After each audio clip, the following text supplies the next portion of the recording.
Hello, everyone. My name is Michele Tryon, and welcome to CHKD Community Connections Take 10, where we invite you to take 10 minutes out of your day to reflect on your parenting journey and consider some strategies that may be helpful in supporting the well being of your family or students.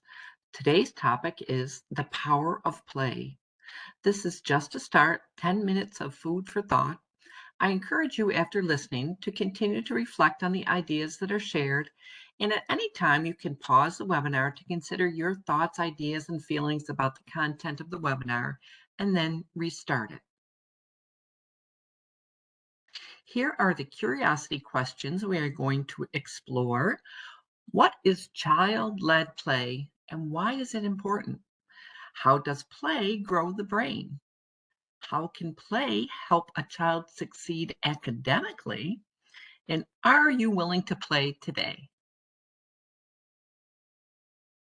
Some self-reflection time here. And you can pause the video if you'd like to. When was the last time you played just for fun? What was your favorite thing to play as a child?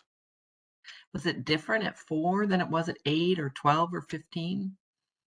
Maybe you like to play house or build a tree fort. Maybe you were outside all the time, or you like jigsaw puzzles. It's important to continue to play, so play every day with your children. So play is not a bad word. Stuart Brown has done some fascinating work around the biological aspects of play. This idea of rough and tumble play, it actually creates architecture in the brain that helps discern the difference between friend and foe. So when children are play fighting or wrestling or roughhousing, we call it, um, you want to consider, is anybody actually getting hurt? Sometimes you can ask a child and they say, oh, we're just playing. It's kind of play fighting. So the biological processes of play shapes the brain, increasing intelligence and adaptability, really looking at those body boundaries. What is friendly banter and what's not? It increases empathy and socialization, and play is at the heart of creativity. Here are the four brains, and this comes from the work of Nathan Wallace, another play researcher. So we have the structure of the brain, and it grows from the bottom to the top, isn't actually fully developed until the mid-20s. And he likes to divide it into four categories based on the task of each area. So the cortex, which is the top part of the brain, is like a helmet that covers the other three brains. Now, obviously, they're not different brains, it's all part of one brain, but he breaks them down into these task areas. And we know the brain is designed to interact with the environment. The first 1,000 days of life help to determine what sort of brain you will need for the rest of your life. So the genes are the nature and the environment is the nurture. So let's look at brain number one. Down at the bottom there, the brainstem, all about attachment, survival. And so the infant needs to get their needs met in order to survive. So they attach to a caring adult who will meet their basic needs. Those first few weeks of life, and of course beyond, are about responsive caregiving. We want to smile and interact with that serve and return. They zero in on faces, so we want to be close to them. And the bottom part of the brain, that attachment and survival part, if it could talk, would say, I can be in relationship. I am safe. Then we can move on to brain number two. And that comes online next. It's all about movement. As part of the cerebellum is part of brain number two, coordinating movement. So think of a child developing maybe 4 to 18 months old. They start rolling, reaching, grasping, creeping, crawling, standing, cruising, stepping, walking. What motivates that movement? Play, curiosity about the world around them, but also cause and effect. So what happens if I kick this or pull that? And if it could ask the question and answer, it would be, do I have agency? Do I have cause in the world? So we have a survival brain, a movement brain, and the third brain is the emotional brain. So it's being developed between 2 and 7 years old, learning about self and self-regulation. This is before we even get to the cognitive, learning, thinking brain, which they need for learning a new skill or in academics. The portion of the brain that is highly impacted by free play is the limbic system, that emotional part. And he calls it the disposition brain. There's no way to get play wrong. So children develop desirable traits like persistence and perseverance and a growth mindset by playing and learning through trial and error. When we move young children straight to academics and there is a right or wrong answer, they actually can develop a fixed mindset. I don't get this. I can't read. I must be stupid or at least not as smart as the other children. It's very detrimental to young children to tell them to sit down and be quiet, but we do it all the time. Children need to play and explore and converse to build the capacity of the limbic brain and build that disposition before they can focus on academics. So if it could ask a question, it would say, can I try things? Can I learn from mistakes? Can I try again? And for the young child, academics can be learned in a playful way. And then comes online that cortex or thinking part of the brain, brain number 4. And it can best be developed if the foundational brains are solid. I'm safe. I have cause in the world.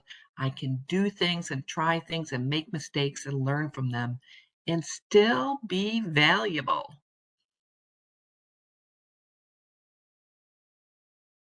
So look into your crystal ball. What would you want your child's first grade teacher, middle school coach, college professor, a person they date or marry, maybe their first boss to say about them? They're a hard worker, they take responsibility, they look for solutions when challenges come up. They have a good disposition. So we really want to be building that disposition brain through play, that trial and error. Another researcher here, Peter Gray, he says there are things children learn in true play that they cannot learn in other ways. They learn how to direct their own activities. They learn about how the world works and how they work in it. They learn how to get along with others. Socialization is key, and children are naturally attracted to other children. If you want to take a deeper dive into the work of Peter Gray, there's a link here, but you can look it up on YouTube, Peter Gray, Play-Based Learning. And the other one I mentioned was Stuart Brown. They're both great places to start when we're thinking about how play impacts children in positive ways. So true play, according to Peter Gray, is self-chosen and self-directed. That's what we mean by child-led play. The child takes the initiative. It's intrinsically motivated and reinforcing in and of itself. Structured by children, so it's not random, although it may look random when you watch them play. There is an order to it. They create rules and regulations and boundaries. There's an element of imagination always, and in particular with young children. So they pretend that something is happening by using their imaginations. And in this way, they're play acting situations that may be challenging for them. There's social benefit, of course, because children are naturally attracted to other children, even more so than they are attracted to toys or nature. So all children want to play and belong. So this is just a cool story, the clap and cheer story. It's about having a positive attitude, taking pride in whatever you do. So a small boy was auditioning with his classmates for a school play.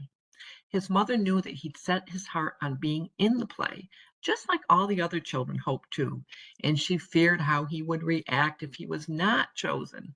On the day the parts were awarded, the little boy's mother went to the school gates to collect her son, and the little lad rushed up to her, eyes shining with pride and excitement.